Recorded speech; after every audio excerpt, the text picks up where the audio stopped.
My name's Mary. I'm 20 years old, and I grew up with a very strict and religious mother. Every Sunday during church, I would say the same prayer to God. Please, God, help my mother to change into a different person to make my life easier and more comfortable. I never actually expected God to answer my prayers, but then something completely unexpected happened. Living with my mother wasn't easy for Dad and me. She was very strict and always had her ridiculously high standards. As a result of this, she gave us both a long list of daily house chores, and she could turn from a well-tempered woman into a monster at the slightest thing. Once, when I was dusting, I accidentally smashed one of her beloved cat ornaments, and she locked me in my bedroom for a full day. Another time, Dad forgot to take the trash out, so she emptied it into his briefcase. Mom also liked to have us live by her rules. Dinner was at 7 p.m. prompt. Bedtime was at 9:30 p.m. with no room for adjustment. And under no circumstances was I allowed to ever go out with a boy. I mean, come on, I'm a 20-year-old girl. I started dating this guy called Ben in secret. He's such a kind, caring guy, but I knew Mom wouldn't see it that way. So when I went round to his, I had to pretend to her that I was meeting friends. It was difficult having to lie to Mom, and it sucked that I couldn't stay over at his place. I was a grown woman, but Mom made me feel like I was still a little girl.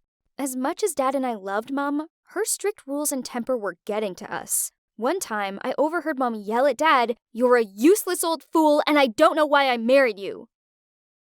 I walked into the kitchen to find Dad sighing deeply while staring blankly into space. Turns out, her outburst was all because he'd made toast with the bread Mom was saving for sandwiches. I felt so bad for him, so the next time I was at church, I said my usual prayer to God.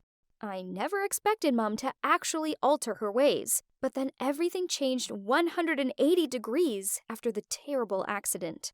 My mom had a serious car crash in which the airbag didn't pop out in time. She bumped her head hard and ended up in a coma. Seeing Mom lying there unconscious and helpless was horrible. I prayed to God for her to wake up, even if it meant putting up with her strict rules. I actually believed that she was in this state because of me and my evil prayers. But then, a miracle happened. After 3 whole agonizing months, my mother woke up. Thank you, God, for answering my prayers again. Only my mother was looking at me like I was a complete stranger. Then she said to me, "Sweetie, do you go to my school? As you look familiar." Huh? What was going on? Then, when she saw her reflection in the mirror, she screamed and said, "How am I so old? This mirror's broken." The doctor ran some tests. Turns out, Mom lost all her memories that happened after she was 18. So, in my mother's mind, she's still an 18-year-old schoolgirl. Having a mother with the mindset of a teenage girl was, well, difficult. We had to decorate the spare room with a load of posters of bands from the 80s I've never heard of before. We had to teach her what a laptop was and show her how to use the cooker. Also, she never cleans anymore, and she even steals my clothes. My dad now works a lot, and I'm stuck playing mom to my mom. I once caught her trying to sneak out in my miniskirt and tie-dye t-shirt, and I folded my arms and scowled at her. "You're not going out dressed like that." She got so mad with me and sulked off to her room. OMG. I just realized I was becoming my mother. But she did look ridiculous. She's a 45-year-old woman, not some teenage girl. But after the initial shock of my mother acting like a completely different person, I began to warm to her. She was funny, super curious, and most importantly of all, she didn't care about rules. Although one time my cell rang, this startled her so much that she grabbed it and threw it in the sink. Yeah, I wasn't overly impressed, but I guess it was kind of funny. She just didn't understand this world anymore. The one thing I did enjoy was having pamper evenings with her. She put scrunchies in my hair and helped me put my mask on. Then we chatted for hours about school, mean girls, and cute boys. Yeah, so, okay, talking about boys with my mom was weird, but it felt like this wasn't my mom at all, but someone new entirely. Then she asked me if I had a boyfriend, and I nodded without hesitation. Now I can comfortably talk about him without being afraid of her judgment. I told her, Ben is so cute, polite, mature, and very talented, and he's so good with technology. Oh, he sounds swell, she smiled. Could you invite him over to show me how to use that face-what's-it thing on the computery thing? I replied, sure, sure, Wendy. This was great. Now, not only could I be open about having a boyfriend, but now instead of feeling afraid of Mom, I was friends with her. Ben came over and helped Mom out with the computer and things. I mean, she still seemed completely puzzled by it all, but he seemed so chilled around her, even when she picked up the laptop and began to shake it in an attempt to get it to turn on. Yeah, the on button helps. I left them to it and went to get orange juice, but then I walked back into the room to see her brushing her fingers through his hair. When she saw me, she quickly pulled her hand away, and I was left wondering if I imagined it. But then later on, when we were watching a movie, she made a big deal of sitting next to him. Did my mom have a crush on my boyfriend? No, surely not. But then, after Ben left, Mom said, "That Ben is so handsome. Unlike that old man that also lives here, he has terrible dress sense and smells like cod liver oil tablets." This shocked me. Poor Dad. I guess it was a good thing he was working away so much, as I don't think he could have dealt with Mom being like this. Then, a few days later, Mom invited Ben over for dinner to thank him for helping her. At that point, I thought that maybe I was just too skeptical. My mother may be childish and impulsive, but she would never be her daughter's rival, right? While I was cooking in the kitchen, the two of them were laughing non-stop in the living room. They told each other endless stories, and it was annoying that my mother kept praising him and jumping up and down like a kid. I had to put on headphones and try to focus on cooking so I didn't have to hear those ridiculous sounds. But when I finished prepping dinner and took off my headphones, the house was strangely quiet. Where did they go? I walked out into the living room to the most horrifying sight. While Ben was trying to focus on the computer screen, my mother was sitting next to him on the sofa, her hands all over him. What the heck? Her hand was moving downwards and touching his thigh. "Stop!" I shouted. Startled, Ben stood up. That's when I noticed sweat drenched his shirt. He stuttered out, I didn't do anything. Your mother." And then he ran away. Needless to say, about my mom, she didn't look embarrassed at all. On the contrary, she turned to me and moaned out, "Thanks a lot, Mary. You scared off my date." I went crazy, threw a mirror at her, and told her to have a long, hard look at herself. She screamed back at me that Ben loved her because of her soul, not her age or appearance. And you know what? My mom and Ben are now texting each other. I don't know what's more shocking, that my mom's trying to steal my guy, or that she actually figured out how to text. Ben showed me some of the messages, and they're so bad, I actually thought I was going to vomit. One message said, "Please, Ben, I want to meet up in secret and kiss you and things. Mary never needs to know." Ben explained to me that he didn't know what to do. He says he loves me and never wants to risk losing me, but he didn't want to be rude to my mom as he knew she wasn't herself. Poor Ben having to deal with all this. From now on, I'm keeping Ben and my mom apart. So I've gone from having a secret boyfriend to having a mom who wants to kiss my boyfriend. My life is crazy. Please, God, I don't recognize my disciplined, strict mother anymore.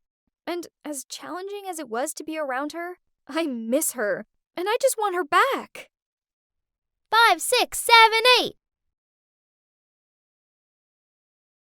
Wow, honey, you're so good.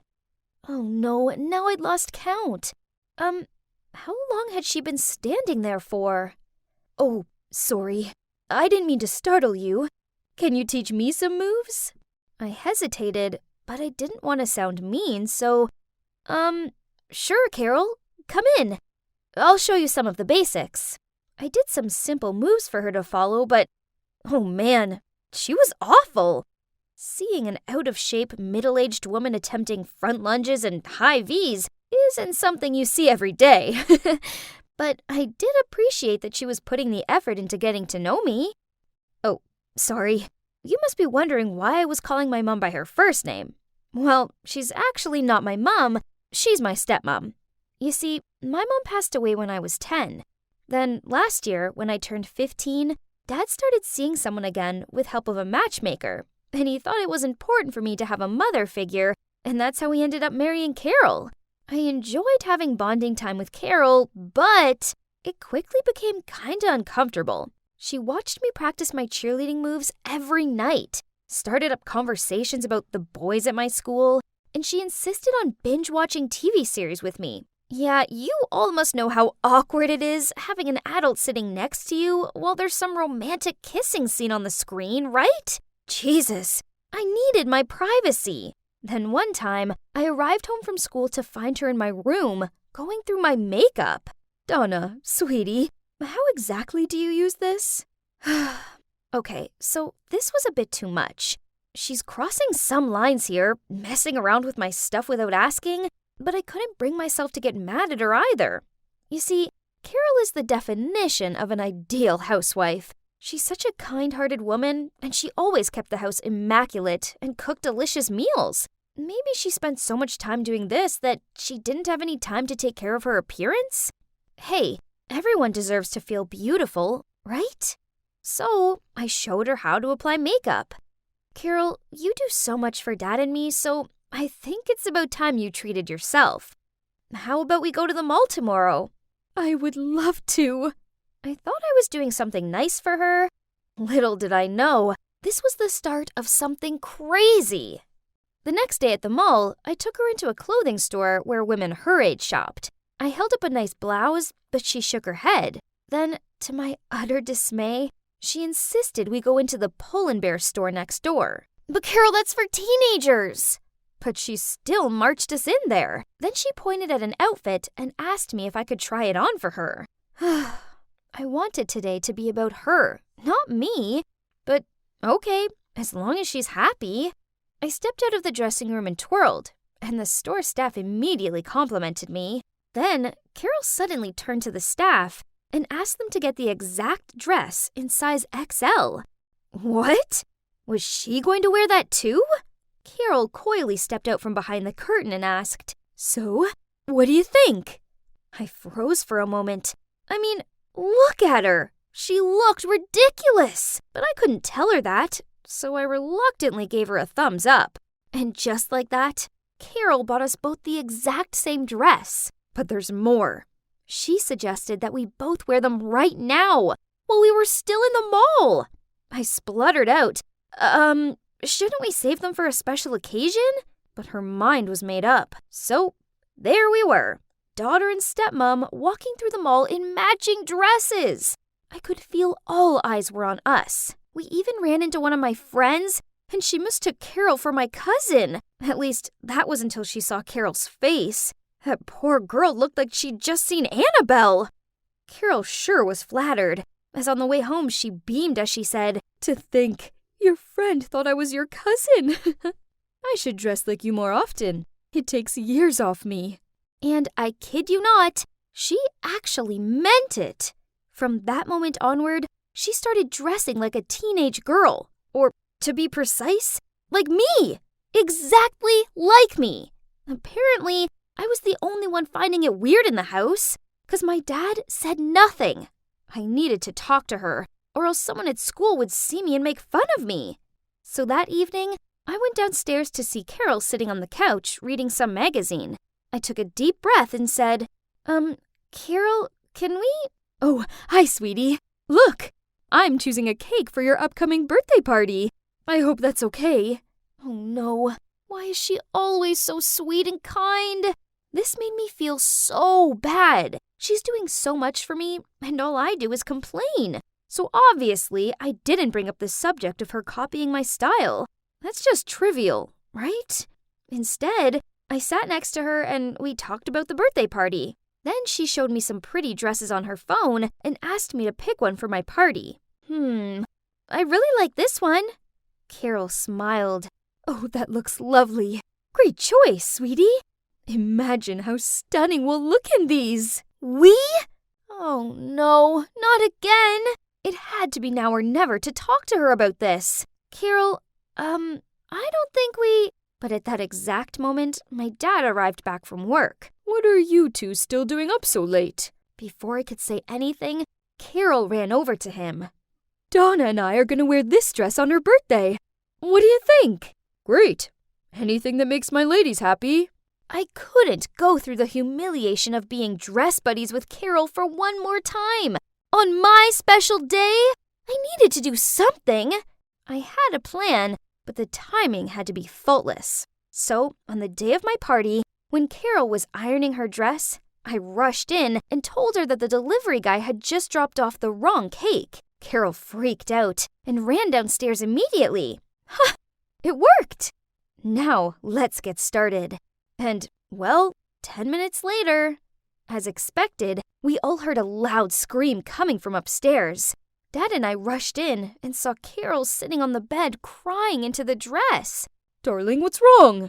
She held up the dress. Look! It's ruined! There was an iron-shaped burn mark on it. Yep, you guessed it. It was all me. When Carol left the room, I turned the iron's temperature to max. My God, I really had to pinch myself trying not to laugh. But suddenly, Carol turned to me and in a serious voice said, You need to change to another dress. What? She can't be serious, right? It's okay, Carol. You can just wear another dress. I don't mind. No, it's not okay. We've planned this. Go get the blue one that we both have. Listen, I don't think we should dress the same. It's just weird. Then my dad jumped in. There's no time to argue. The guests are already waiting downstairs. So, Donna, go get changed. Ugh, unbelievable. It was so embarrassing. All my relatives were complimenting us, but I knew they were really laughing inside. My friends, on the other hand, were sniggering and telling me we looked like a budget version of the Olsen twins. I thought that day was already a nightmare, but then it got extremely annoying when she even started to copy my behavior.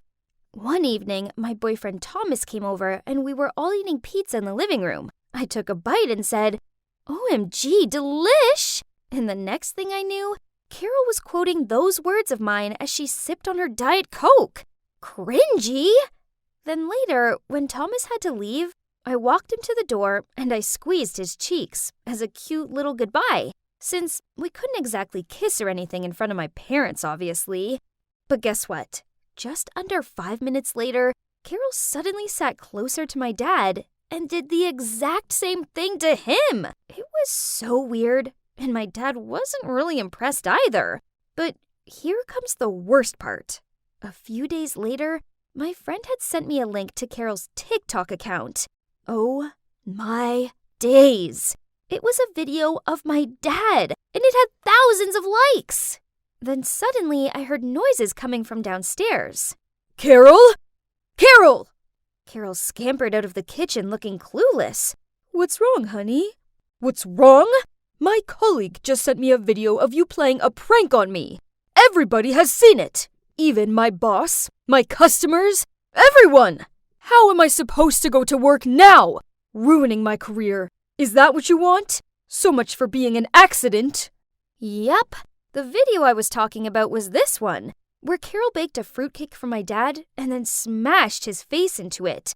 Then, when he looked up, he had 2 strawberry slices stuck to his eyes. He kind of looked like that creepy clown from the movie It. She uploaded it on her TikTok account, and it instantly got viral. I played that prank on my friend a while ago at our slumber party, but I didn't expect that Carol would copy it. Get out of my house! My dad's shout took me aback, while Carol burst into tears and begged. Please, honey, don't do this. I'm sorry. But my dad didn't listen, and just told her to pack and stay out of his sight immediately.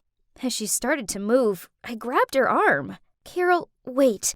I know that you've been copying my clothing style and my behavior, and now this TikTok. But you must have a reason for that, right? Carol nodded, so I calmed Dad down, and we sat down with her as she sobbed out. My first husband often made fun of my dreary appearance. He even banned me from going to his family events, as he said the way I looked was embarrassing for him.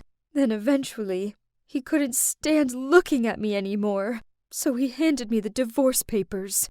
Now I'm with your father. I worry he too will get irritated by my looks, and I'll be abandoned again. But he adores you. Therefore I thought that if I tried to be more like you, then he'd adore me too.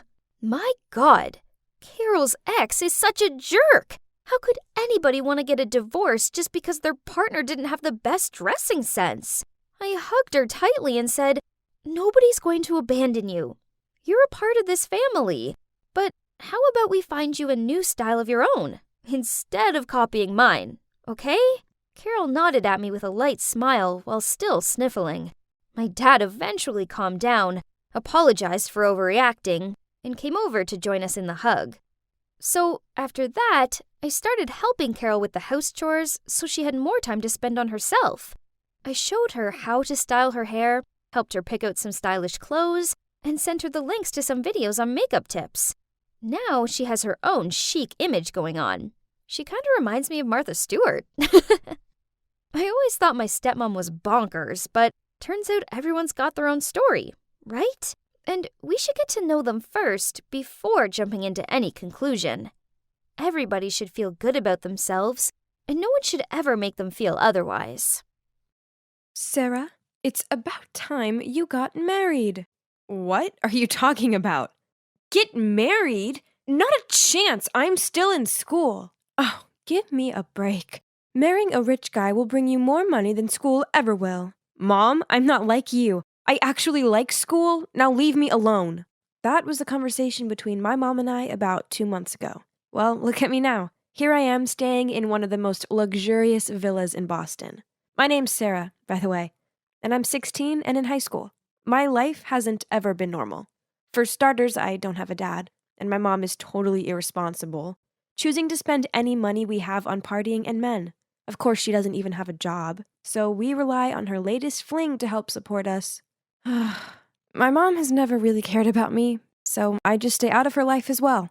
She can do what she wants as long as I can do what I want, and what I want is to study really hard so that I can have a better life than hers. But as usual, she intervened in that plan, and 2 months ago she forced me to quit high school and get married. Obviously, I refused, and I even went on a hunger strike for a few days. But then one day she said, "Tomorrow, our 2 families will meet. If you don't rock up, I'll go to your school and tell them you're not coming back. But if you come, you can still go to school, at least until the wedding." Ugh, school. She's using what I love most against me, again, to force me to follow all of her ridiculous plans. Fine, I agreed. I mean, it was just a meetup. It's not like they could pressure me to get married right away, right? So the next day, I followed my mom to go meet Adam's family. I was shocked when I saw him. He was wearing a mask that covered half of his face, and he just sat there, not uttering a word, just staring at me without even blinking. Honestly, it was so creepy. His parents seemed nice, though, and they explained that he'd been in an accident when he was a kid, which had left him with a severe burn scar on his face. So he wore the mask to avoid scaring people off. I could see him watching me, waiting for my reaction. So I tried to smile back. I felt so bad for him. But at the same time, there was no way I wanted to spend my life with this guy. So I decided to put my plan into action. All I had to do was get his parents to disagree with the arrangement. So I acted as clumsy as possible. I wanted to give the worst first impression ever. As soon as the wine was poured, I leaned over and knocked his mom's glass all over her white dress. My mom looked mortified, but I didn't stop there. I ate with my hands and dropped food all over the table and kept chewing with my mouth wide open. But no matter how hard I tried, Adam's parents still seemed to like me, and I could see him slightly smirking at me. What did a girl have to do to put this family off? Clearly they were desperate. Near the end of the meal, they started discussing the engagement. Apparently, I'd move into Adam's family house so we could get to know each other. Then, if I could help Adam to feel less insecure, they'd let me finish high school before we had to get married. So didn't that mean they just wanted a friend for Adam? Someone to keep him company? It's not that bad. I guess I can do that then. So after the engagement, I moved into Adam's mansion. After school every day, I'd hang out with him and try to cheer him up. I'd play him my fave music, show him some epic movies, even try telling him jokes. But still, he barely smiled. He wasn't interested in anything I liked. Then one day I was struggling with my science homework when he passed by and decided to check out what I was doing. Suddenly he started chatting away, and I realized how much he loved chemistry and physics. He even offered to help me with my assignments. He was so passionate about those subjects, and this was a win-win, because I'd finally found something we could discuss. He even started opening up to me. It was a start. I began to feel more comfortable around him. On one sunny day, I even asked Adam if he wanted to play a game of badminton. At first he refused, as he didn't like being outside, but I wouldn't stop begging until he said, "Fine. Have you played this game before?" "No." "Okay, then let me show you." I was so excited to teach Adam. Although I'm not great at hand-eye coordination, I'd been playing badminton a lot at school, so I felt pretty confident. Finally, I'd found something I was better at than him. Ha! Okay, so I spoke too soon. After a few missed serves, he somehow mastered the shuttlecock and kicked my ass. Why did you say you've never played this before? 'Cause it's the truth. I don't believe you. Adam just shrugged and then left me lying on the ground. He had to be bluffing. It's impossible for anyone to be that good the first time they do something. Ugh. But it was fun, I guess. Adam was growing on me, but I couldn't be around him 24/7 as I had classes to attend. And no cap, I was extremely happy that I still got to go to school. Plus, at school something incredible happened. One day I was walking through the schoolyard when I tripped over a can. Just as I was about to faceplant on the ground, a hand appeared and pulled me back up. We made eye contact, and I swear it was love at first sight. His name was Brian, and he's super handsome. From that moment on, we texted nonstop every day, and it wasn't long before he asked me to be his girlfriend. And of course I said yes. I was smitten, but I obviously had to hide it from Adam and his parents. One night, I was on the phone with Brian when suddenly a text from my mom arrived. In fact, ever since the engagement, she hadn't even been in touch. Maybe she was too busy spending the huge amount of money that Adam's parents had given her. Sarah, I really need some cash, just around $500. Can you please ask Adam if he can lend me it? What? How have you already spent the money his parents gave you? Stop asking questions, just get me that money, okay? Ugh, money, money, money. All she cared about was money. She didn't even ask if I was okay. I want to ask, can you get me some money? Money? For what? I need to pay for my tutoring class. I haven't had money to pay for the past few months. How much do you need? About $500. Okay, I'll tell the butler he'll give it to you later. Phew. That was easier than I thought. But Adam didn't ask twice about it. Was it because that amounts just nothing to a rich guy like him? Anyway, at least he'd said yes. That would shut my mom up for a bit. If only. A few days later, she texted me again.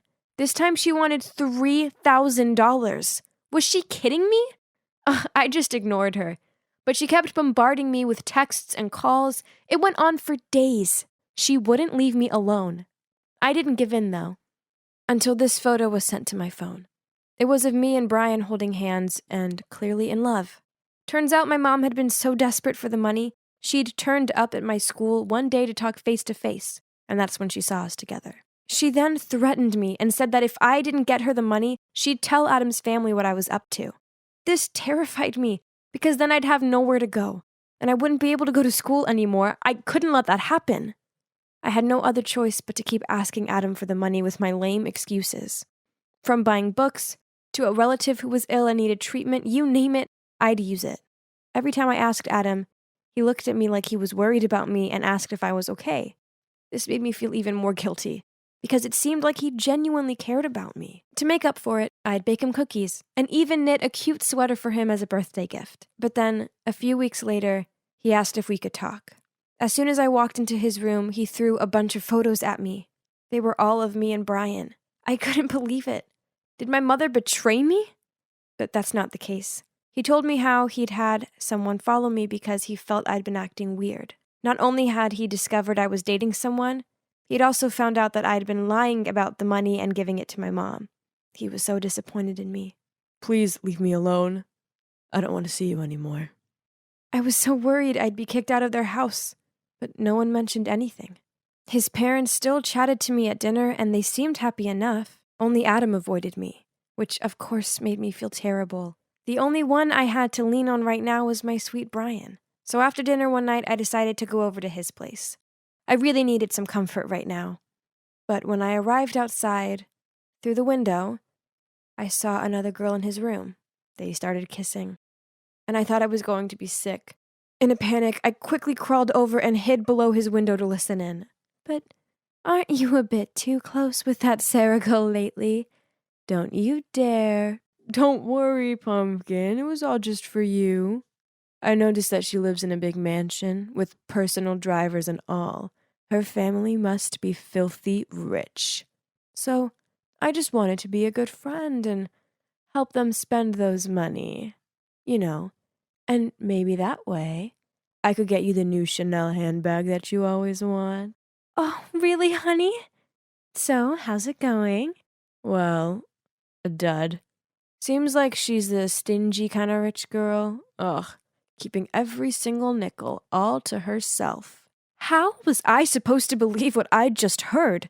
My heart was shattered into pieces, and I couldn't hold it in anymore. I stood up and put my face against the window. You're dumped! Brian looked so shocked to see me there, but I didn't wait to see if he had anything to say. I just ran home in tears and locked myself in my room. Sarah, open the door. Do you know how many days you haven't eaten for?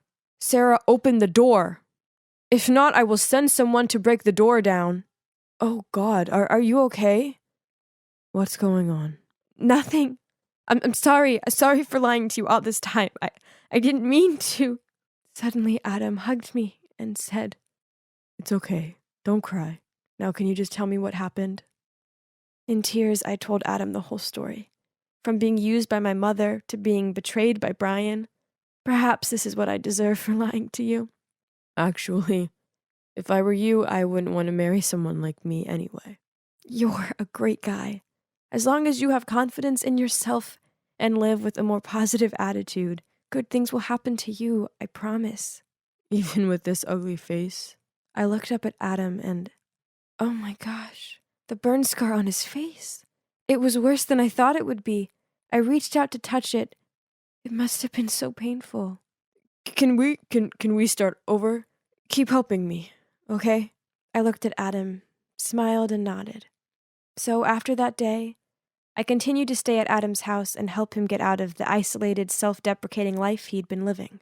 Gradually, his attitude improved, and he even started taking a business course to get ready for taking over his family's company in the future.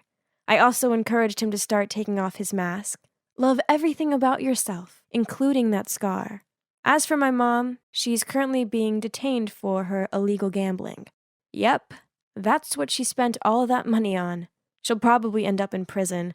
And even though this isn't what I want for her, she kind of deserves it. Oh, and about the wedding. We postponed it. Lucky for me, both Adam and his parents want me to go to college first and pursue my dreams. Once I graduate, we'll probably start planning our wedding, though. And it'll be truly out of love this time.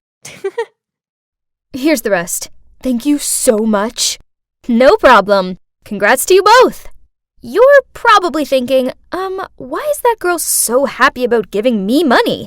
Well, it's my consulting fee for helping to win over her crush.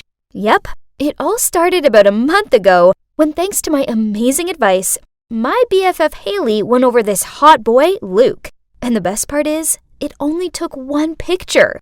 Well, I know that boys like Luke are so fed up with dating the popular, hard-to-please girls. So when my cute, sweet-natured friend handed him a sketch she drew of him, then shyly confessed her feelings for him, as expected, Luke fell head over heels for her.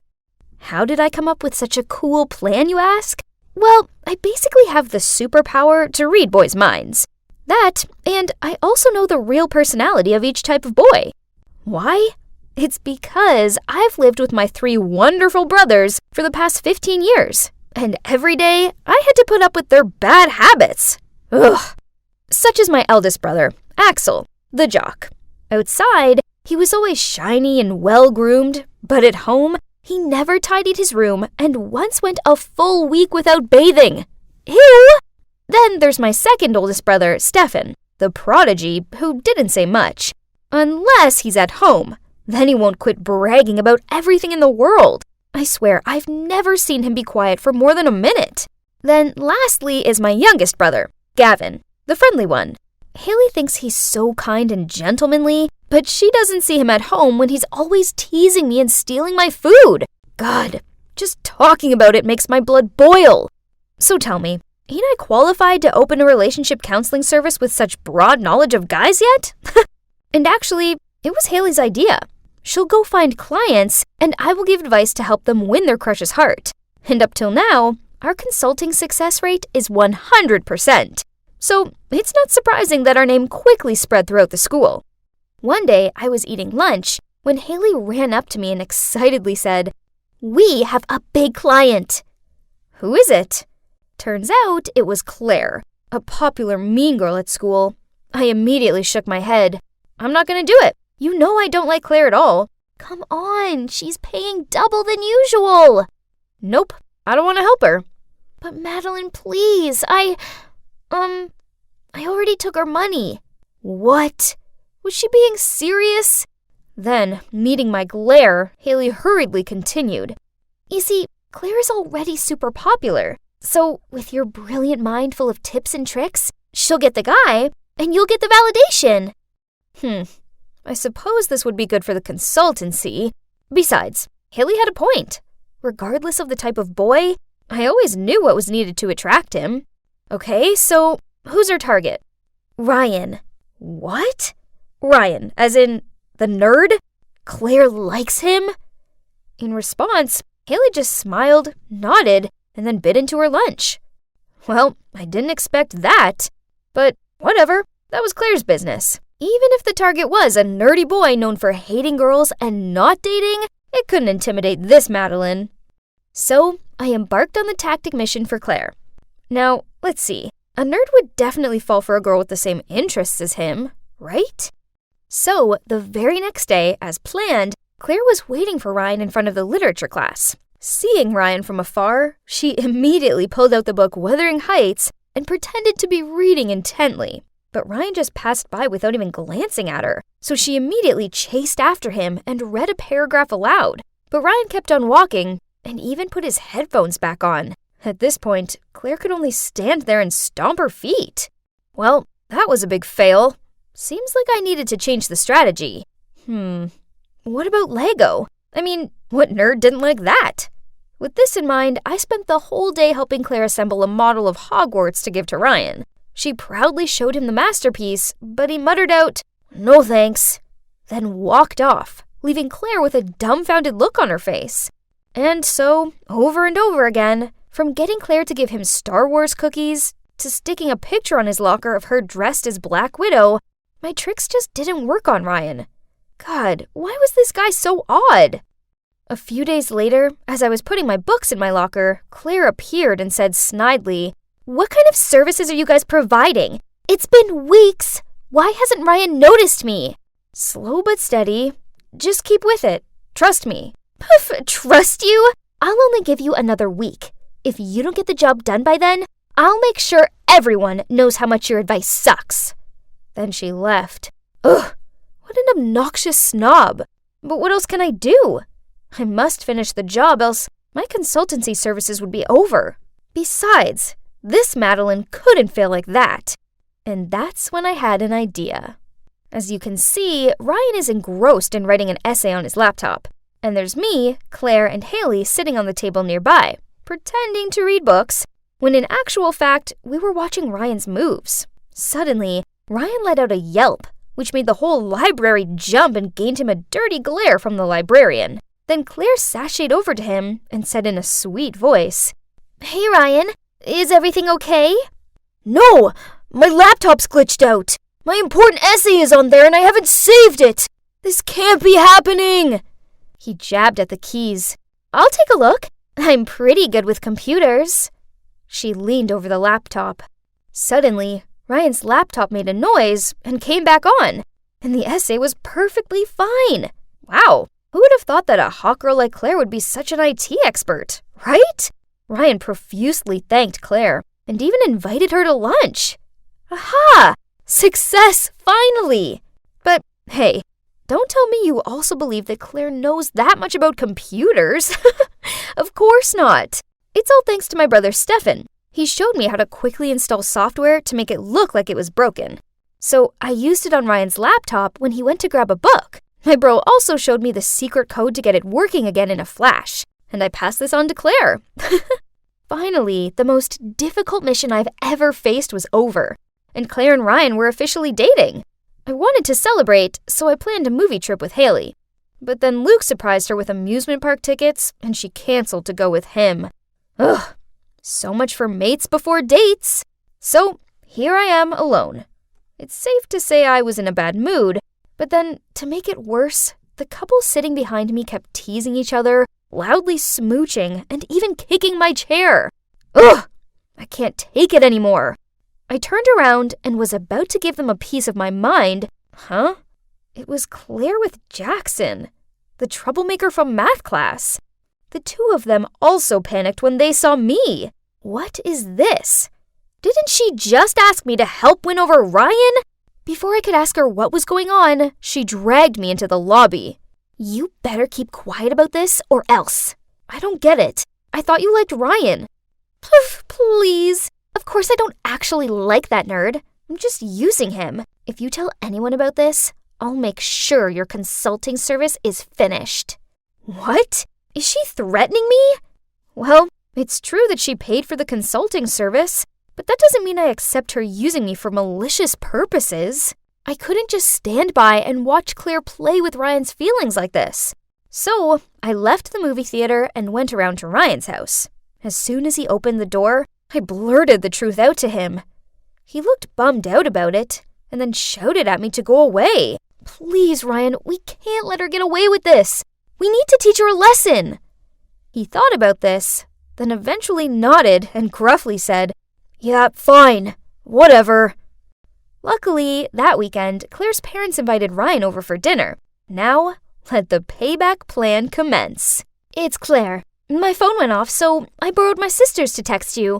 Come over in 15 minutes. I miss you so much. Okay, on my way. Love you.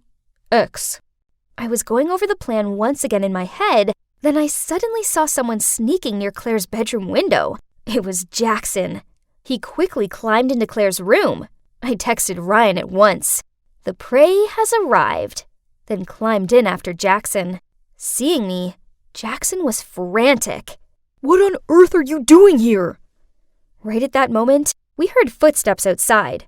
Afraid to be caught, Jackson ran over to the window to escape, but I quickly rushed over to block his way. What are you two doing in Claire's room? That was Claire's mom, and behind her was Ryan, and a panicked-looking Claire.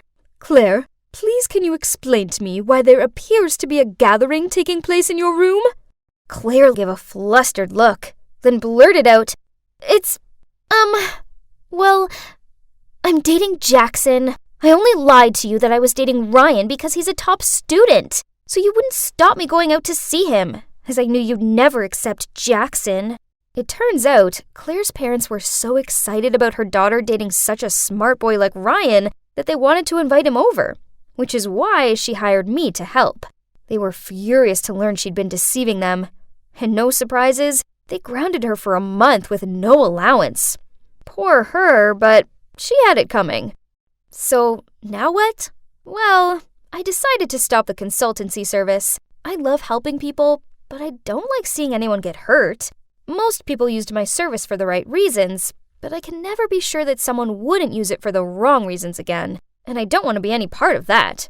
It's not all bad anyway, as I've made a new friend out of it. Ryan. Speaking of which, he once caught up with me after class and said, Hey, I need your consultancy help. It's pretty urgent. I sighed and replied, Ryan, you know I don't do that anymore. But you owe me one. I want you to help me ask this cute girl out. I really like her. Her name is Madeline. Huh? I didn't know any other Madelines. Oh. Hang on. Did he mean me? Right on cue, Haley and Luke appeared. Hey, Ryan. If Madeline rejects your case, I'll do it. I have a lot of experience, too. I rolled my eyes at her, then peered at Ryan. OMG. He liked me. I couldn't stop blushing. It looks like this matchmaker may have just accidentally managed to match herself. Wow, the International Ballet Contest is being held in New York this year. Oh my God, that must be spectacular. But, oh, how different my life was 5 years ago. I just won the City Ballet Contest, and Dad wouldn't stop grinning with pride. To celebrate, he was driving to get us ice cream. And suddenly, I don't remember much about that day after that. But I lost him. As for me, I survived, but I was left with life-changing injuries. Since then, ballet was no longer a part of my life. And over there is Aunt Robin and my cousin Nancy. They're super excited about the competition. I swear, Nancy has tried on 15 dresses already. Both my aunt and my mum, when she was alive, were gifted ballerinas. So, naturally, Nancy also inherited the ballet genes. She's now a student of the New York City Ballet. This is something I've always wished for, but now can only dream about. Suddenly, a slamming door and shouting startled me. Joyce, open the door! It's me, Dylan! I opened the door and stared wide-eyed at... Huh? Dylan, my half-brother. The last time I saw him was 5 years ago, when my stepmother took him away. What's he doing here? Before I'd had time to react or invite him inside, he rushed over to me. Sis, you have to save me. I'm gonna have to stay here, okay? What? Absolutely not. Do you have any idea whose house this is? So, it turns out his mom is a gambling addict, so she was in debt and on the run from thugs. Poor Dylan didn't have anyone else to turn to. I managed to persuade my aunt to let Dylan stay with us, although she was adamant that this was only temporary until his mom was found. Being a typical kid hitting their puberty phase, Dylan was not the easiest person to live with. And guess who had to cover for him each time? Yep, me. Last week, he broke the whole stack of dishes. Yesterday, he stuck chewing gum in Nancy's hair. And today, he left his skateboard in the middle of the living room and caused Aunt Robin to fly across the room and land flat on her face. Ouch. Dylan, you have to be more careful. I'll be leaving for college soon, so I won't be here to cover for you. He'll kick you out if you're still like this. Huh? College? Do you mean boring business administration? I thought you liked ballet, don't you? No, that was just the past. Now I don't like it. At all. I don't believe you. Is it just 'cause you're sitting on a wheelchair? Who says being in a wheelchair means you can't continue pursuing your passion for ballet? This left me dumbfounded. His words had awakened something in me, but the reality is not that simple. So I sadly replied, It's not just that. I don't have any money either. I tried to apply for some part-time jobs, but they don't accept people with disabilities. Sensing my unhappiness at talking about this, Dylan immediately changed the topic. Okay, let's just forget about those dumb things. Tomorrow, I'm gonna take you shopping. Oh, it's been a long time since I visited the mall. Dylan kept asking me if I like this, like that, but we don't have enough money. Ugh, why doesn't Aunt Robin give us pocket money? Dylan looked so cute at that moment, so I just sat there and laughed, while he frowned and pouted. Then, Dylan suddenly told me to stay still. When he closed his eyes and fumbled around towards 2 people who looked kinda rich, and told them, Please help us. We have nothing left to eat this week. Please. Oh my God. What was my brother playing at? I froze and couldn't do anything besides look down at the floor. The woman took out the money and was about to hand it to him. But the guy swiped her hand, causing the bill to fall to the ground. Dylan quickly picked it up. Oh my. The man immediately grabbed his wrist. Busted! He threatened to take us to the cops and even asked me to stand up, as he thought I was also pretending. Luckily, the woman said they were in a rush, so they wouldn't make it complicated, so finally they left us alone. We came home, but our hearts were still pumping hard, and I could see Dylan's legs were trembling. Then we went inside to see that my aunt had guests. I gawped when I saw who they were. The rich people from the mall! The 4 of us goggle-eyed at each other in shock. Turns out that woman, Bernie, was my aunt's friend, and the man with her was her son, Philip. They're both famous ballet dancers. Talk about awkward atmosphere! But Nancy seemed oblivious to the tension, as she was too busy fluttering her eyelashes at Philip and twirling her hair around her finger. But the strange thing was, even with my lowered gaze, I could still see Philip looking at me. Then he suddenly asked me, "How long have you been like this? I mean, no offense. I'm just curious." So, Aunt Robin started telling them about my life and my condition. Hearing that, Bernie got emotional. She looked at me for a second and asked, "Sweetie, how are things going for you? Are you still doing ballet?" No. She's interested in business now. She'll enroll this fall." Bernie paused for a while, then smiling said, "Oh, that's great. I'm happy that you found yourself something you love." I don't know why I felt so sad, so I excused myself to leave the table. Dylan followed me and handed me an envelope. I looked inside and it was full of money. "I only have this much, but please take it and go take ballet classes again." My heart stopped. How could he afford it? But then he didn't give me time to say anything when he took the money back saying, "Oh, or just let me enroll you." And surprisingly, he really did. Dylan found a center that had scholarships for students with disabilities. Since then, I went back to the ballet. It was like I was alive again.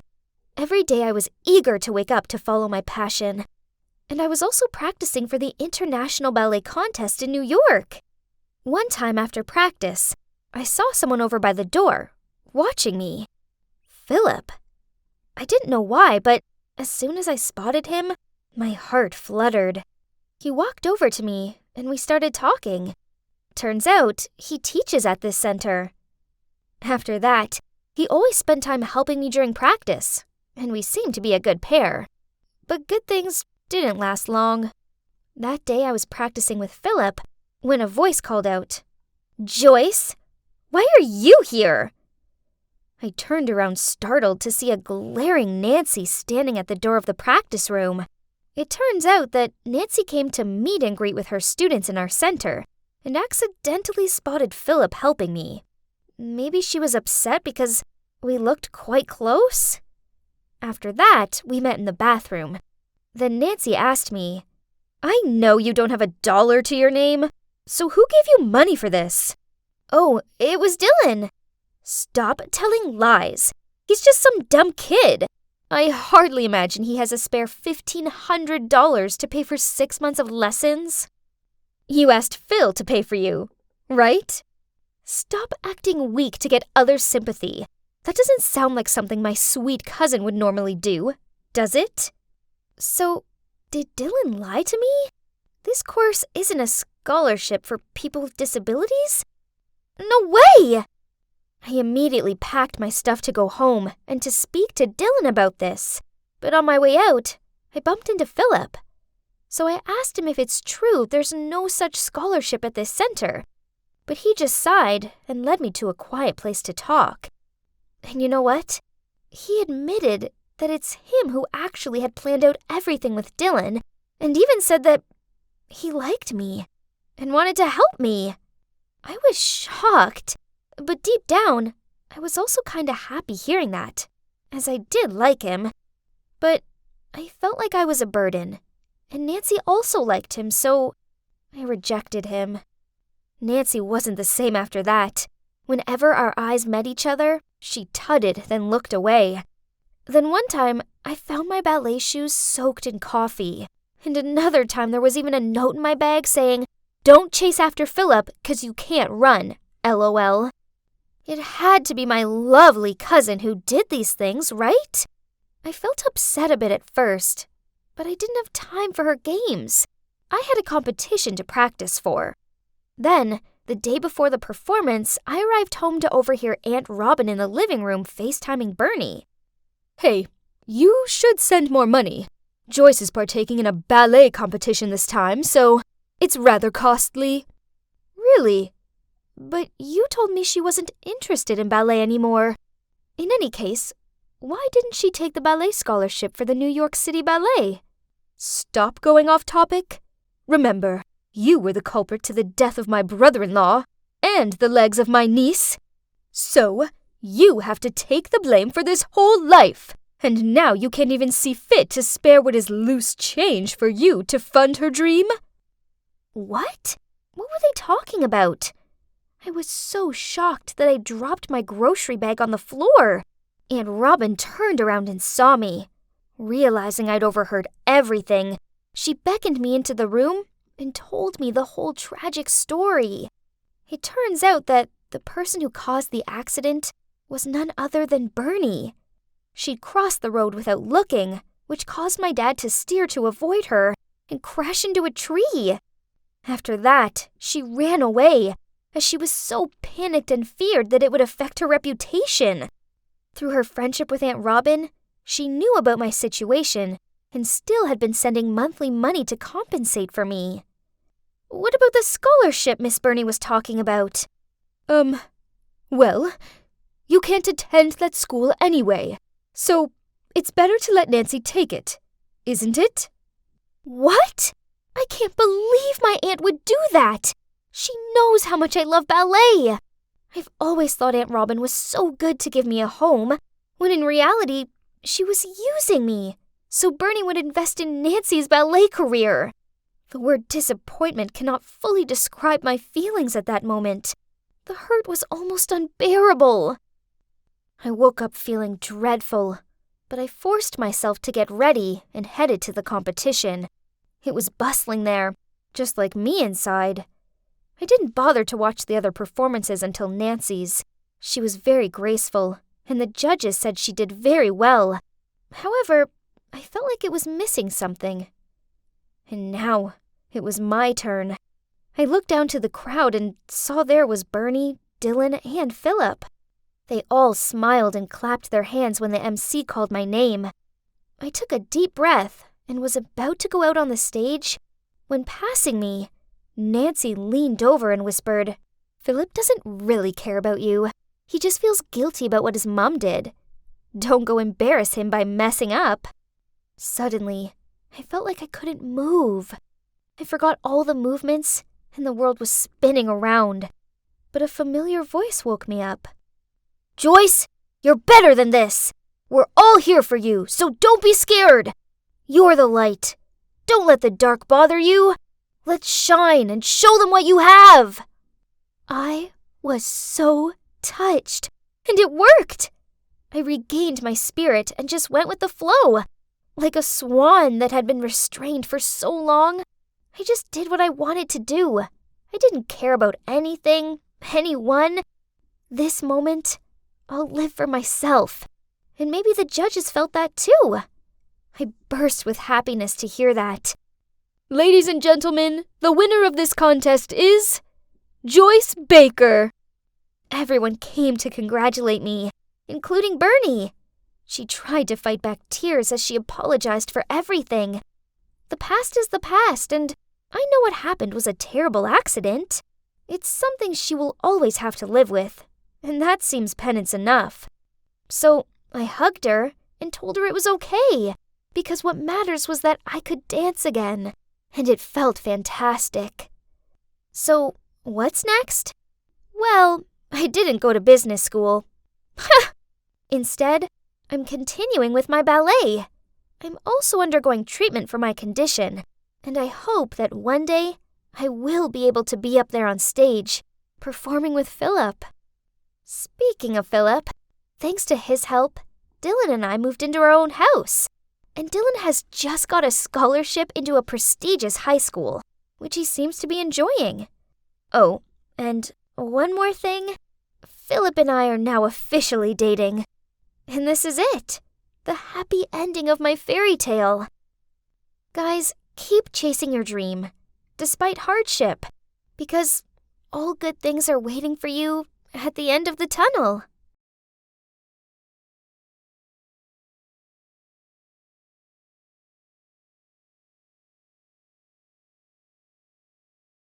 I stand here before you, looking back fondly on the 4 years of legacy we've all made together.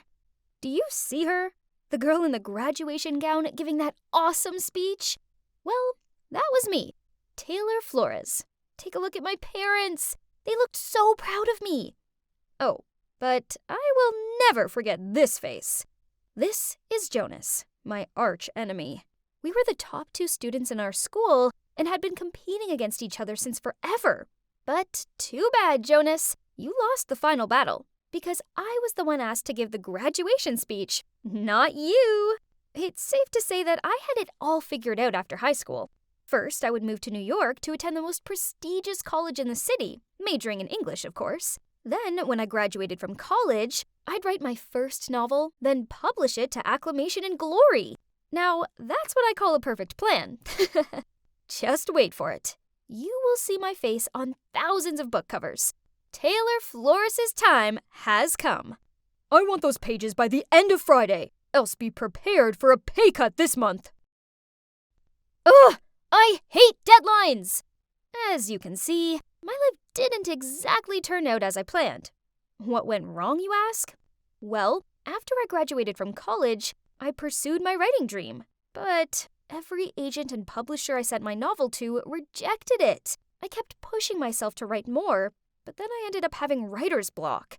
I couldn't create stories anymore, so I decided to switch to writing for newspapers.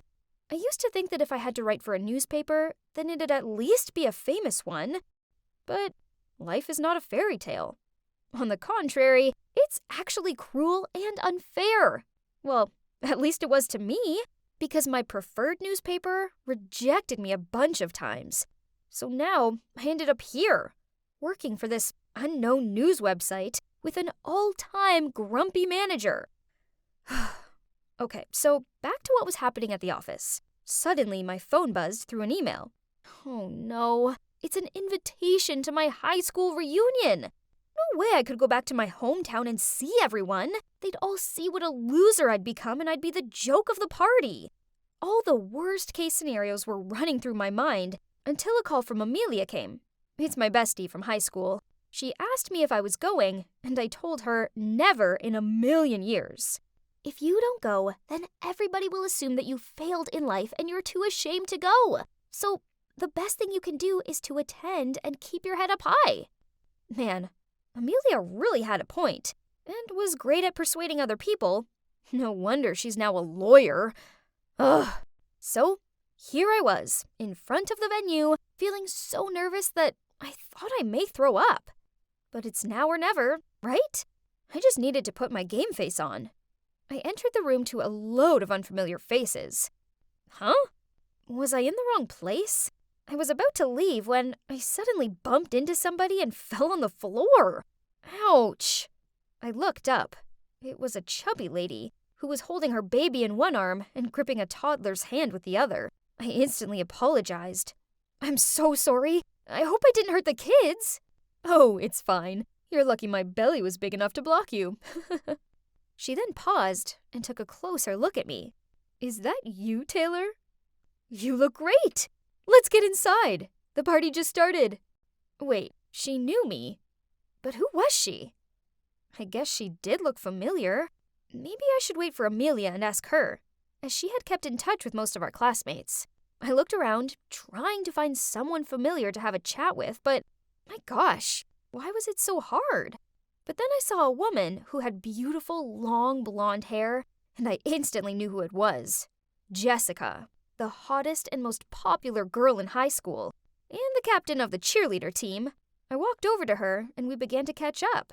We chatted a lot, and she was so funny. I don't remember her being so hilarious.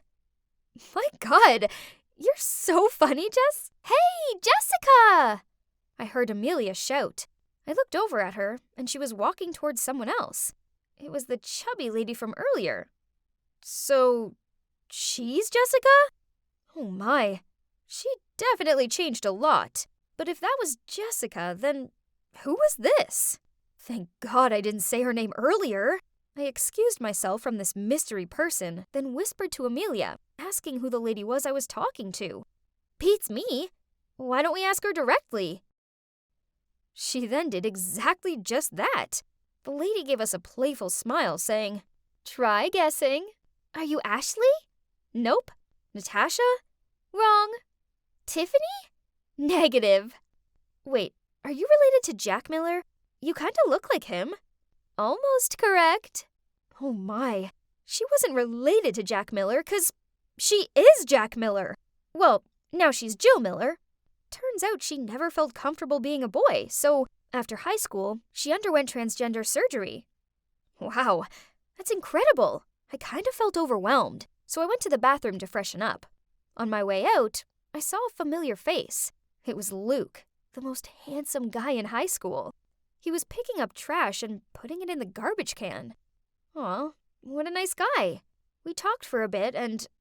Oh, turns out he works here as the janitor. He was the one who recommended organizing the reunion here, and he was cleaning up as much as possible so later it wouldn't take him so much time. For real?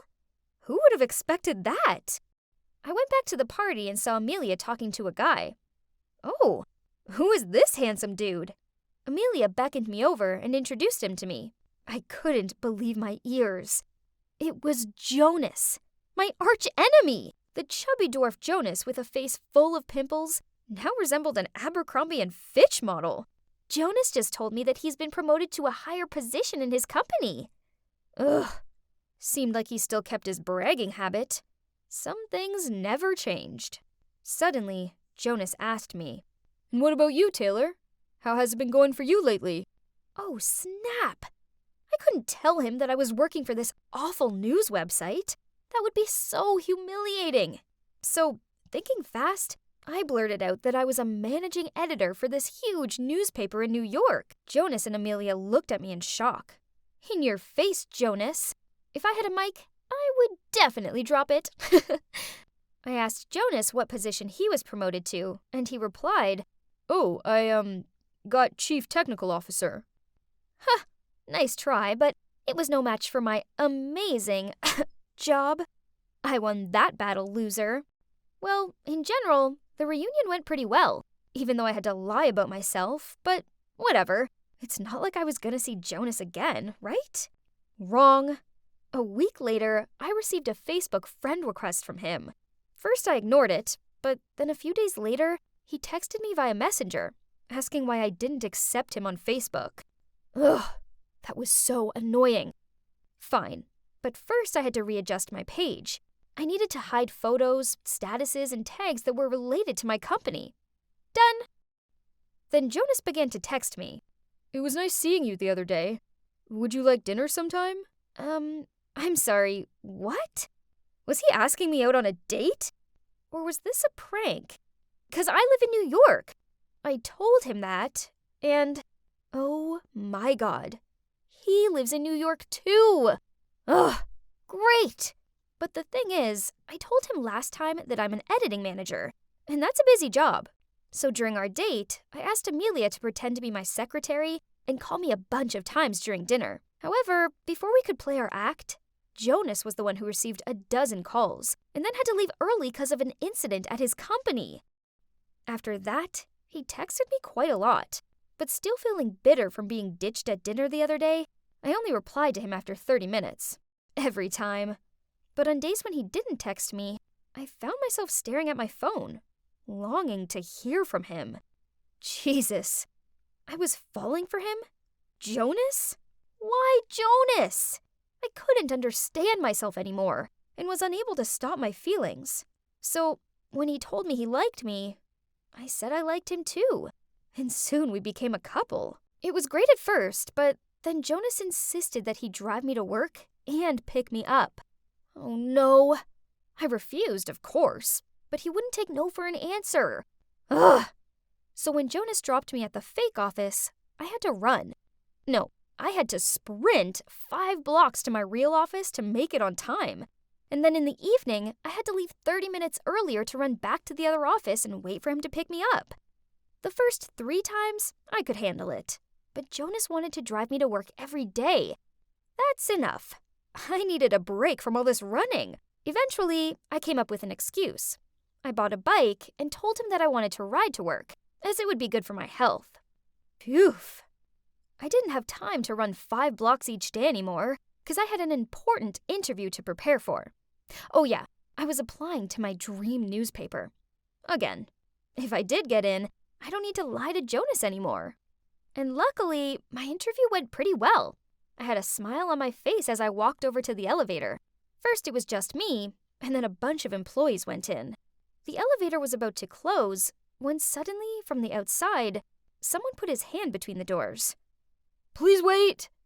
And that's when I saw a familiar face. Jonas! Our eyes met, and we both looked shocked. Then one of the employees said to him, "Hey boss, I already finished the report, and we'll send it to you this evening." What? Why did the guy say that to him? When the elevator reached the ground floor, I quickly ran out of it. Jonas ran after me, held my hand, and said, "Wait, let me explain." What is there to explain? We both lied to each other. Jonas held me in his arms and tried to keep me calm. Then he began telling me everything. Oh my God. Turns out he's the actual editing manager of this newspaper. Ugh! Well, that explains a lot. I should have known he didn't work in technology, as I once asked him to repair my laptop, and he ended up locking himself out of it. Hearing you say you had my job shocked me. I didn't want to embarrass you, so I made up another position. So he knew right from the beginning I was lying. Then why did you insist on driving me to work, when you already knew I didn't work there? I was just messing with you. Besides, I was kind of curious to see how long you could keep the lie up for. I'm sorry. But the truth is, I like you. I have liked you since high school. Back then, I was always competing with you because I wanted you to notice me. I thought I was about to throw a tantrum, but thinking back, it was all my fault. If I hadn't lied in the first place, then Jonas wouldn't have had to lie about himself. Right at that moment, I received an email from Human Resources. Oh God, I got in! They were so impressed by me that they had to email me right away. I was so happy that I hugged Jonas as he said, "Congratulations, newbie. Now, let's get to work. Your first task is to go out on dinner with me." Yeah, so now Jonas and I work at the same place, and he's my boss. I used to hate losing to him, but now that he's my boyfriend, I feel fine. Actually, I'm really proud of him.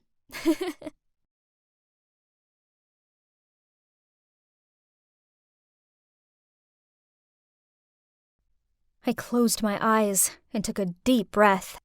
My God, I was so nervous. You see, this was my first day as an intern in this super big company. On one hand, anxiety wouldn't stop creeping up on me. But on the other hand, I actually couldn't wait to begin working in this fancy professional office. Having my own desk, my own PC, doing all the paperwork. So exciting! But, well, it didn't exactly turn out as I expected. All I did on my first day was make a lot of coffees, get everyone's lunch, and do endless printing. Oh, I forgot to introduce you to my team. This over here is Quinn, our team leader. And then the girl over there is Sadie. That guy sitting in the corner is Bob. And I'm the adorable Lauren. Then, while I was bringing yet another coffee and cake to each one of them to get to know them better, the manager, Caleb, came to our department and began yelling at Quinn. "Why have I still not received the report on the working project?" "Sorry, boss. We're kinda short-handed." "Short-handed, huh? Then how come every time I walk past, I see the intern doing meaningless things? I didn't hire her to wait on you guys. Is that clear?" Then Caleb looked at me and said, "You, intern, in my office." I followed Caleb into his office, feeling all anxious. Did I do something wrong? Then suddenly, Caleb hugged me from behind. I got so startled that I immediately pushed him away. "What are you doing? You can't do that here!" "Sorry. Just seeing you here makes me so happy. But what's with the tense face?" "Oh, I never saw you yelling at somebody, so it was kinda scary." "That? Oh, that's nothing." You're probably wondering why my manager was hugging me. Well, actually, Caleb is my boyfriend. You see, I was in my last semester of college. I told him that I wanted to do an internship because it would be good for me, so he insisted that I do it in his company. At first, I didn't think it was a good idea. I mean, couples that work together don't stay together, right? But he managed to convince me otherwise, so here I am. Even so, I didn't want anyone in the office to know about our relationship. Therefore, I didn't let him drive me to work, and having lunch together is also a no-no. Caleb had no comment about this. He probably understood why this was necessary. But then one day, at the end of the meeting with our department, Caleb was about to walk out of the meeting room when he suddenly stopped, turned around, and said in front of all, "Oh, by the way, I just want you all to know that Lauren is my girlfriend. Okay, bye." "Oh my God! Why on earth did he do that?" Everybody immediately turned and stared at me with shocked expressions. And me, well, I just wanted to slide down the chair and hide under the table. I stormed into Caleb's office and demanded an explanation. "Yesterday I had lunch with a manager of another department, and he said that he liked you and wanted to ask you out. So I thought it's best to inform everyone that you're my girlfriend. Am I right?" What? Ugh, no! Men and their dumb egos. Ugh! Anyway, I hoped that it wouldn't affect anything. But as I feared, it did. Massively so. The moment everyone found out I was Caleb's girlfriend, they started treating me differently. Every time I walked into the room, they immediately stopped talking and gave me awkward looks. Or after work, they would go out for some drinks but purposely not invite me. It sucked being left out like that. And then one day, it got much worse. I arrived at the office extra early as there was an email I needed to send out before 9. But my PC wouldn't turn on, so I got under the table trying to see if a cable was loose. Right at that moment, Bob and Sadie walked into the office gossiping. "Clearly Lauren only got that internship because she's Caleb's girlfriend. And did you see her clothes? All those expensive brands? Well, having a boyfriend who's the manager in a big company must be blissful." What? I never accept expensive gifts from Caleb. They're all mine. Then during work, I accidentally took a glimpse at Quinn's computer screen and saw that they were chatting about me in a group chat. Something about me not having to do errands just because my boyfriend's the manager. Hearing and reading all these mean comments made me feel really frustrated, so I wasn't in any mood to work that whole morning. Then in the afternoon, we had a meeting about the project we were all working on, and Caleb asked me to hand him the report.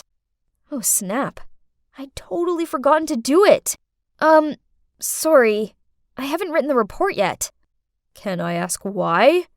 And what were you doing this entire morning? For the sake of our team, please focus. We can't mess this project up." I'm just having a lot going on, okay? Interns are humans too. Jeez, I'll send you the report by the end of the day, boss. Everybody gave me befuddled looks. Caleb most of all. But wait, I see some of them smiling. Were those smiles for me? Then after the meeting, everyone gathered around me, patted my shoulder, and praised me for standing up against Caleb. To be honest, it felt good to be noticed and not ridiculed. So maybe there was still a chance I could win them over, right? The next day at noon, Caleb came by the department to grab some lunch with me. But I told him, in front of everyone, that I wanted to have lunch with the team.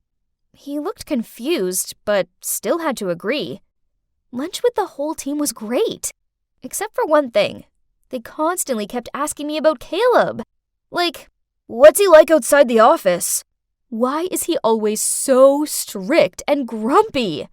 I noticed that they kind of liked talking about Caleb, so I told them, "Oh, Caleb is such a great boyfriend. He's very attentive and is an amazing cook." But they weren't interested in that. Oh no, they just cared about his bad habits. Ugh, fine. So I gave them what they wanted. Well, I don't like that he's always perfectly on time. I'm 1 minute late, and he begins to lecture me about how time is precious and we shouldn't waste it. That definitely caught everyone's attention right away. They really liked that, huh?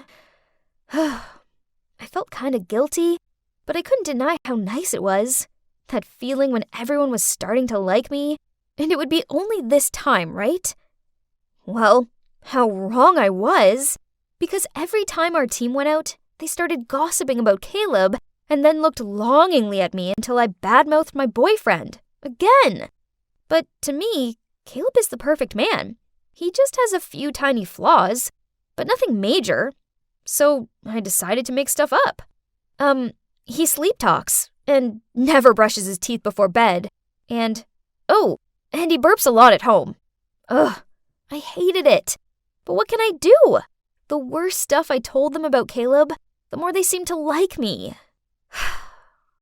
Then one day, Caleb invited some of the other managers to his apartment for some beer. Suddenly, a guy pointed at Caleb's beer and asked him if he should be drinking that, what with his gas problem. Oh no. Then this guy told a confusing-looking Caleb that everyone in the office was gossiping about him. Luckily for me, he just shrugged and said he didn't want to hear about idle gossip. Phew, that was close. But then something terrible happened. Some of my fake rumors reached Mr. Smith's ears, the general manager. One day I walked past Caleb's office and heard Mr. Smith yelling at him. Something about Caleb resigning as manager because there was a rumor that he pushed other staff who dared to argue with him to quit. Oh no! I only made that up on purpose so the others would be afraid of him and stop talking about him. It's all my fault. So as soon as Mr. Smith walked out of Caleb's room, I ran after him and said, "Please wait. I can explain." "What do you mean?" I took a deep breath to calm down. Then I began to explain to him that I was the one who spread that rumor, and that it was 100% not true. Please don't force him to resign. It's all my fault. Oh, sweetie, why did you do that? I'm sorry, Dad. I was stupid and acted like a child. It's okay, but gotta say, I'm disappointed, Lauren. I will talk to Caleb later. Hope you've learned your lesson this time, and don't you ever do that again. Understood? Yes, Dad. Then he walked away. I let out a sigh of relief when, suddenly... Dad? Are you calling Mr. Smith Dad? Oh no! I didn't notice that Caleb was standing behind us. Well, the truth was finally out. As you can see, Mr. Smith, the general manager of the company, is my dad. But nobody, not even Caleb, knew that. Then Caleb continued. Why didn't you tell me that Mr. Smith is your father? And why did you spread that awful rumor about me, Lauren? Why did you do that to me? Do I look like a fool to you? He got so mad that he was about to walk off. I quickly held his hand and began to explain. I didn't tell you Mr. Smith's my dad because I was afraid you'd feel pressured and wouldn't want to be with me anymore. Caleb didn't say anything. He just stood there silent. So I continued. About the rumor, I'm so sorry. I messed up, but please, you need to understand. From the moment everyone knew I was your girlfriend, they started gossiping about me and leaving me out. I felt so hurt and lonely when all I wanted to do was fit in. Until this one time, everyone talked to me again as I unintentionally complained about you, and they treated me like a friend after that. But they're always hungry for more gossip about you, so I had to make some up, and I eventually lost control. I'm so sorry, Caleb. Caleb let out a sigh, then hugged me. I'm sorry that happened to you in the office. I didn't know you were struggling. Next time, you have to tell me. Don't hide things like that, okay? I nodded with a smile and silently thanked my generous boyfriend. Yet I almost ruined his career just to please those talkative coworkers of mine. But fortunately, things turned out well between us in the end. Eventually, people found out that Mr. Smith was my father, 'cause, well, eyes and ears were everywhere in this company. You can't hide anything. Then they began to gossip that Caleb was only dating me because of the managing position. Man, they'll never stop, will they? But anyway, I don't care anymore. My internship soon ended, and I decided not to come back to this company, obviously. I will find a more suitable environment. But actually, the time as an intern there taught me an important lesson. That you shouldn't care what other people think of you, and just stay out of all that office drama. It's really exhausting.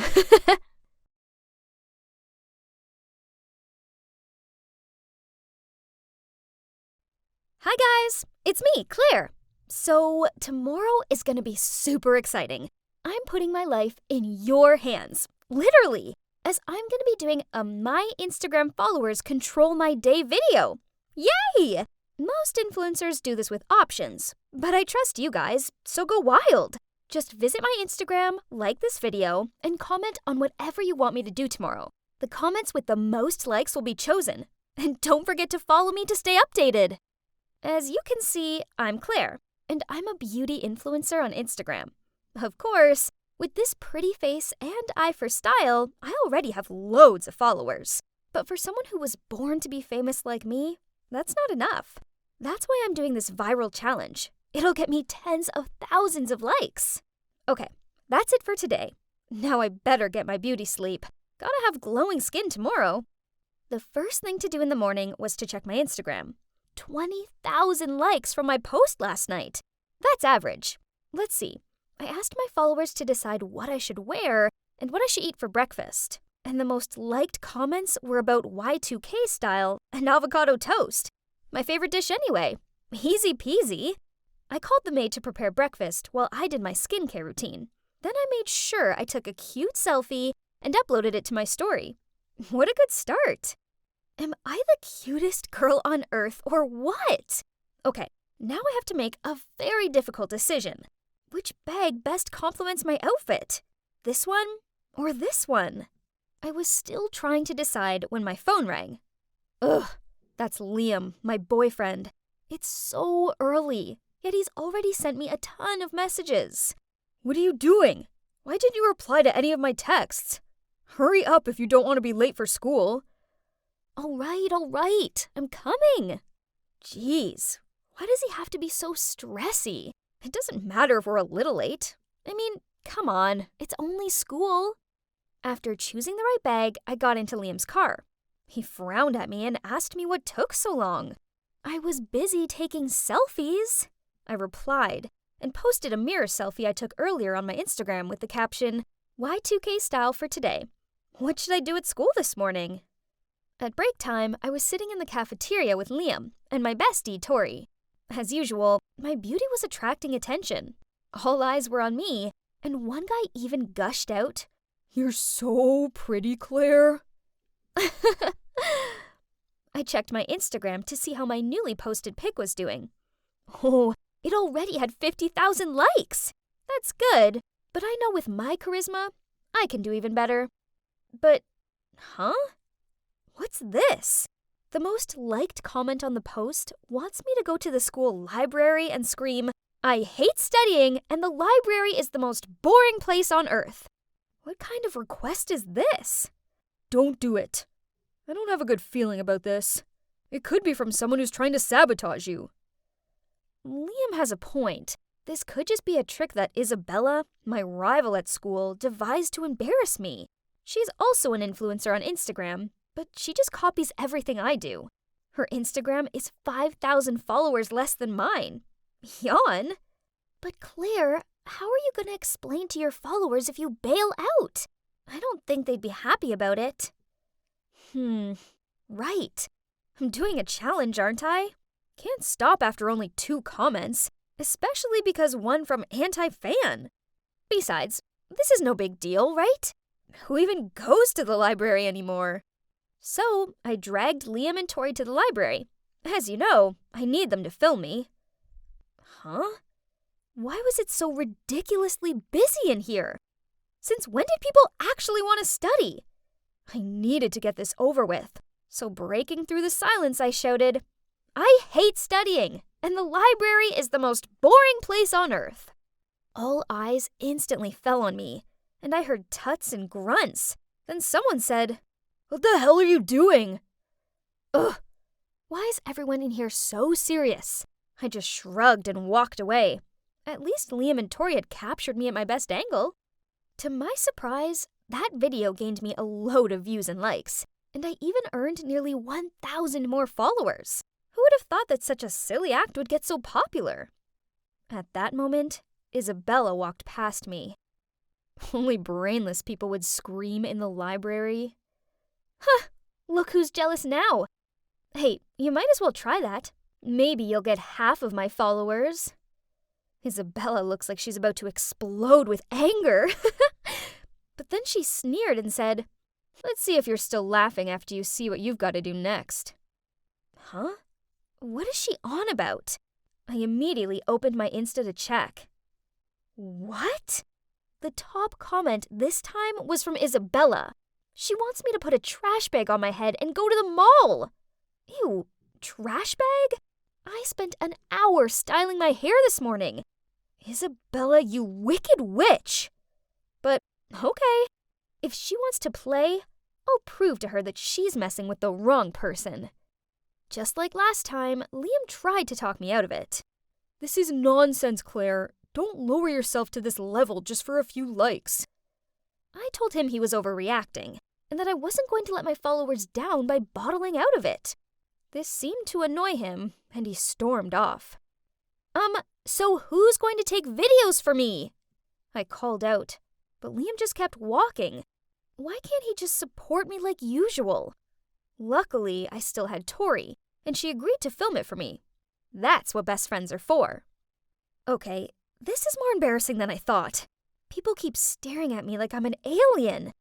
I gave them a "what are you looking at" stare, prompting them to quickly turn away.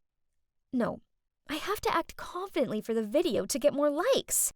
Looking over, I saw Tori cheering me on, so I took a deep breath, stood up straight, and did my best catwalk strut through the mall. My heart was pounding like crazy, even after we walked out of the mall. Phew, it was finally over. I then quickly opened up my Insta, uploaded the video I just shot, then texted Liam asking where he was. After that, Tori and I got in a taxi to his house. Liam was already waiting for me at the door, looking all serious when I got there. So I told Tori to wait in the taxi. Then angrily I shouted as I walked over to him, "You could have at least come and supported me. Do you know how upset I was when you just left like that?" I wasn't comfortable filming you make a fool of yourself. I care about you too much. It's just a bit of harmless fun. Why can't you understand how important being an influencer is to me? I don't think I can be with someone who doesn't support me and my passion anymore. We should break up. Then I just walked away, not giving Liam a chance to explain. He quickly ran over and grabbed my hand. Okay, I'm sorry. Can we talk it out? It worked! I gestured to Tori, then turned around with a big smile at Liam. "Can you believe the followers want me to test your love by pretending to break up with you? I'll show them how much you love me." But then, unexpectedly, Liam angrily shouted, "What? So, I'm just another tool to get likes for your Instagram? If you want to break up, then fine. We're done." Then he stormed into his house and slammed the door. I stood there open-mouthed. How could he break up with me? In the whole 2 years we've been together, I've never seen him this mad. I'll let him chill for a bit and talk to him tomorrow. He'll have calmed down by then. Right? Look, Claire! Your shopping mall video has already reached 100,000 likes! Oh my god, what is this? People are going crazy for my videos. They say I'm so confident, wearing a trash bag and still looking stylish. I look like Kendall Jenner. And my followers also increased by 5,000 people. At least this is worth the effort I put in. The next morning, I waited for Liam to pick me up. But he never arrived. When I got to school, I tracked him down and asked if he was still mad at me. You're so addicted to social media. I don't even know who you are anymore. Then he walked off. At that exact moment, Isabella walked towards me. Wait, why is Tori with her? Hey, loser, you're in so much trouble. What does that mean? I looked at Tori in confusion, but she just lowered her head and quickly followed Isabella. Feeling something was wrong, I immediately opened Instagram and... oh my god. What are these comments? Such an attention seeker. She's willing to do anything just for some likes. I heard that her boyfriend broke up with her. No surprises there. What is this? I did all these things at their requests, and now I'm the one receiving all the hate? Suddenly, the principal announced via the loudspeaker that I had to go to his office. As I walked in, I saw my parents sitting there. Turns out news of what I did at the library had spread. But not only that, someone even accused me of stealing from the shopping mall. Huh? I didn't steal anything. To prove my innocence, I gave the principal my bag to check. And he pulled out a brand new necklace. Why is this thing in my bag? I tried explaining myself, but no one would listen. I was suspended for a week. The walkout of the principal's office was the worst thing ever. Everyone was giving me judging looks and whispering to each other. On the way home, I took a teary selfie, then posted it on Instagram with the caption, "Consequences of yesterday's challenge. 1 week suspension." Someone put the blame on me. Once home, my ashamed-looking parents immediately took my phone away and even disconnected the Wi-Fi. Ugh! My life was over. I ran up to my room in a huff and flopped down onto my bed. Suddenly, my eyes crossed a photo I took with Liam on my birthday last year. That's when Liam threw me a surprise party, and he even made me a cute birthday cake. Come to think of it, I was a bit too harsh with him yesterday. He was only trying to protect me. If I'd listened to him, I wouldn't have all these hate comments and be stuck home for a week. I hurt Liam just to gain more followers. How could I be so stupid? I wished I could apologize to him right now, but... Then to my surprise, after just 3 days, my mom told me I was allowed back to school. There were still mutters about me, but that didn't matter, as Liam was waiting for me at my locker. I hurried over to him, apologized, and explained everything. "Claire, I know you're the sweetest, most loving girl. You just got carried away with your frivolous Instagram popularity. Besides, I know you're not a thief." Then Liam told me that out of suspicion, he asked to check different CCTV at the shopping mall and discovered that it was Tori who dropped the necklace box into my bag. Turns out, she was only hanging out with me because I was famous and rich. So when Isabella paid her, she turned 180 degrees, running after Isabella and playing tricks on me. Liam reported this to the principal, and now both of them have been suspended. That's it. Chasing after popularity on the internet didn't bring me any real friends, but only virtual fans, and a fake friend, sadly. I got blindsided by the likes and followers and overlooked what was truly important, my real-life relationships and the people who genuinely care for me. After that incident, I decided to deactivate my Instagram account for a while, at least until I feel stable again.